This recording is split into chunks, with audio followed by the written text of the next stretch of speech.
Okay, and now I am with Randy Maluchnik, who is a U.S. Army retiree, along with Annie Lundell, who is a U.S. Army OIF, Operation Iraqi Freedom veteran, and an OEF, Operation Enduring Freedom veteran with service over in Afghanistan. So thank you to the two of you for taking the time out to share some of your stories.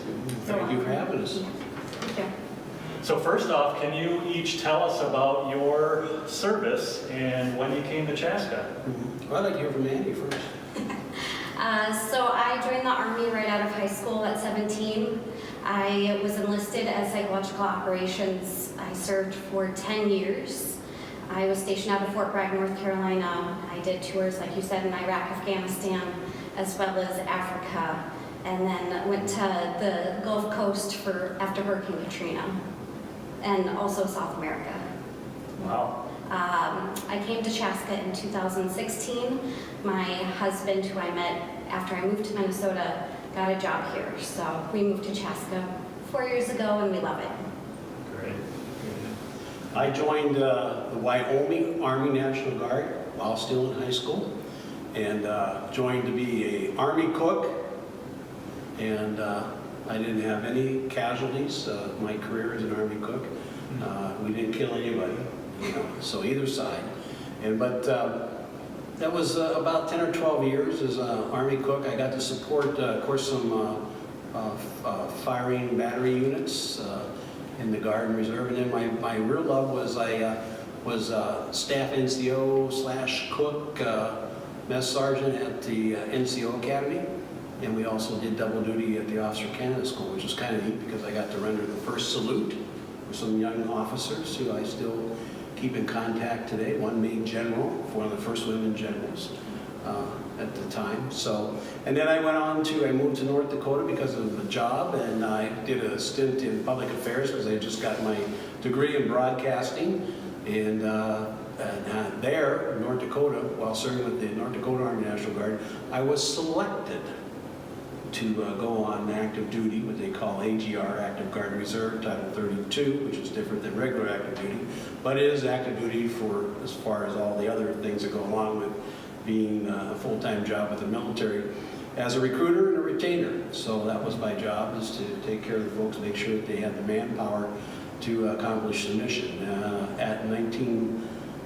In 91, I moved to Chaska after leaving active duty because I understood that they had very fine schools here, and I wanted my children to be exposed to that type of educational opportunities. And I had a little bit of time left over to finish out my 20 years, so I was an active participant in Individual Ready Reserve, and so what I did is I supported college ROTC units in the area, several. So we finished out my 20 years doing that. So as a staff support NCO. Yeah, you had a varied experience there, and maybe Annie can attest, but I did also have experience serving. I was in the Army National Guard out of Wisconsin in a field artillery unit, and as you described being a cook, I can remember thinking that the cooks had the hardest job. You were up before everybody, and you were often still scrubbing pans when some people were going to sleep. We could nap during the day, though. That's what you guys didn't know. When you guys were out doing the firing missions, we couldn't sleep. However, sometimes we got called on, if the commander or the lieutenant couldn't find enough people to man the gun, and you were on probably 155s, right? Yep. We were on 8-inch.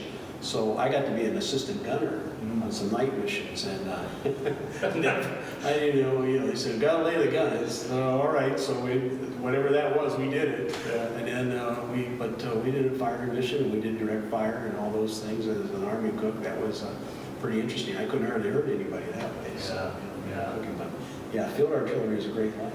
Service battery or firing battery or Fireman. fire battery. Yeah. Okay. Yeah. It's good work. Headquarters battery. Yeah. All the clerks and cooks and things like that. Yeah. Field archery is the way to go. Yeah. One way to go. All right, so From your perspective, does our community have a good understanding of what military service members experience? Hear from Annie on that one. Go ahead. Go ahead. Yeah. Repeat that question one more time. I want to make sure I get the essence of it. Just from your perspective, wondering if the community of Chaska here has a good understanding of what military service members experience. I think we're as good as any community. I think the culture of our community is to be patriotic and to teach that to our young folks. And I think we want to, as a community, want to understand and do that better for our service members, because I think folks do understand that there's a great deal of commitment and sacrifice made by the members of the military and their families. Don't forget the people at home that support our veterans while they're serving in the military. So the short answer is we do better than a lot of folks, but I think we could do better. So, Annie, you want to saddle that one up? Is there anything more you think we can do to improve as a community to better understand military experience? I think you said earlier, just having more interactions with veterans, letting people know what the experience is like. You can't really understand it until you've been through it, but the closest thing you can do is to listen to veterans and their stories, get a better understanding. Absolutely, yes. So Randy, you've attended Memorial Day ceremonies in several communities in your different roles. Mm-hmm. What makes Chaska unique with how our community celebrates Memorial Day as veterans? There's the numbers, first of all. Everybody shows up, and I guess that's overstating it, but it's amazing to me the number of people who show up for it. The young people and the veterans, the number of young people are fascinating. What I really enjoy about it, and I think it makes it a little bit different than some communities, is the young people involved and how the local veterans organizations hand out the flags. And you know, it always touches my heart when I see them sing along with the Star Spangled Banner. I always say that the thing that moves me most is hearing a kindergarten class do the Pledge of Allegiance and then sing My Country 'Tis of Thee. It breaks me up every time. But to see these young folks involved with Memorial Day activities there, and our community uses it as a learning thing about patriotism. And one of my favorite American Legion leaders in the country once told me, he says, you know, people don't come out of the womb being patriotic and understanding their civic duties and what it is to be an American. And so that has to be taught. And what I like about Memorial Day here in Chaska is that it is used as a tool by parents and by the veterans and by our community leaders to share that information and try to instill in our young people what it is to be an American and to understand what kind of sacrifices that these military service members have made on our behalf for our freedom. And now Chaska has a beautiful Veterans Park to be able to honor our veterans as well. There are not words in mine, certainly not my vocabulary, to say how wonderful that is, that we've got a place that veterans can go, and folks that care about veterans, to reflect on their military experiences, their comrades that are here and gone. And it's important for me, and I know of families who their loved ones are not with us anymore, that were members of the military. They go there to reflect, you know, on their loved ones. So veterans need I always see it as a peaceful place, you know, where they can go and do those things. And ours is a monument, not a memorial. So it's, you know, it's supposed to be in recognition of those who are no longer with us, as well as the ones that are still with us. So you know, going back to Memorial Day and what you were talking about too, it's important that, and I heard this from many veterans who are no longer with us, is that the best way to honor those who are no longer with us is to be sure that the ones that are with us are treated correctly and that they receive the benefits that they have earned from our government. And again, that they're treated well in the community. So, yeah, thanks, Randy. So Annie, as a younger veteran, what can your generation learn from our World War II, Korean War, and the Vietnam War vets? I think the biggest thing is probably the pride, the immense pride that the older generation has taken in serving our country. To see all of the Vietnam veterans and World War II veterans and Korean War veterans out wearing their hats with their battleships on it, or any insignia, or the veteran plates that people have on. It's really powerful, and I always really appreciate being able to tell people, thank you for your service. And I think it's one thing that that kind of the younger generation isn't as involved in activities like the VFW and the Legion and other Memorial Day ceremonies. It tends to be a lot of the older generation, so I think just the younger generation should get more involved, take that lesson from the older generations that have served before us and continue to memorialize those that have come before us. So. Great. Well, what are each of you doing for Memorial Day? Well, I'm going to watch this.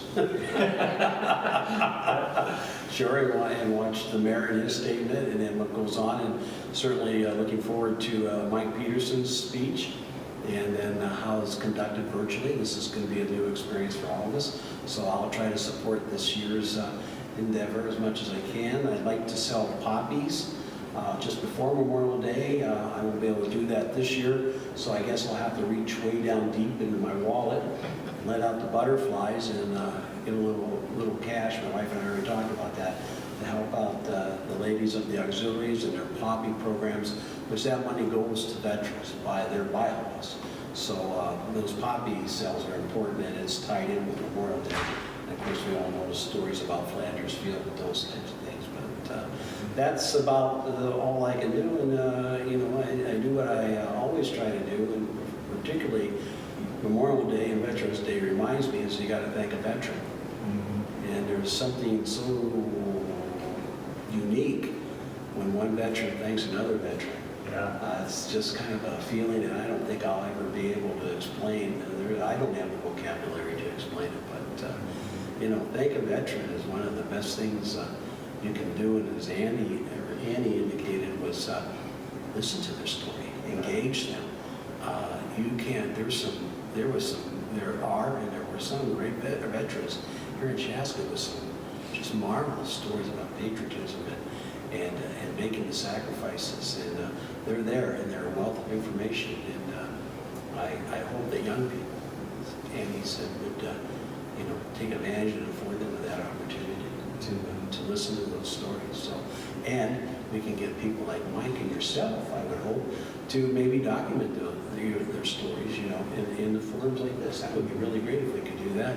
And I'll be glad to meet with Mike about that after this if we can. So, and Annie would volunteer to help us do that. Yeah, great. How about you, Annie? What are you doing this Memorial Day? Yeah, so normally I try to get to a Memorial Day ceremony, which this year is a little different.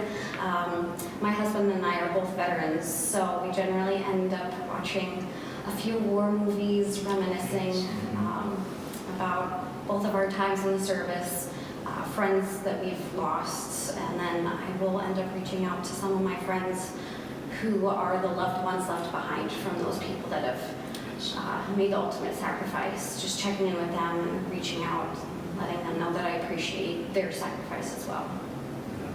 Thanks for doing Great. it. Yeah.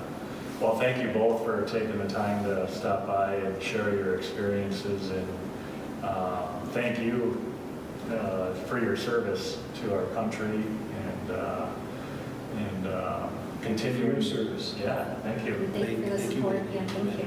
And thanks to all the veterans that stopped by today to talk about their service and what it means for Memorial Day. And Memorial Day is all about memories, and it's remembering those that served before us. And so thank you for watching this program, and enjoy the rest of your day.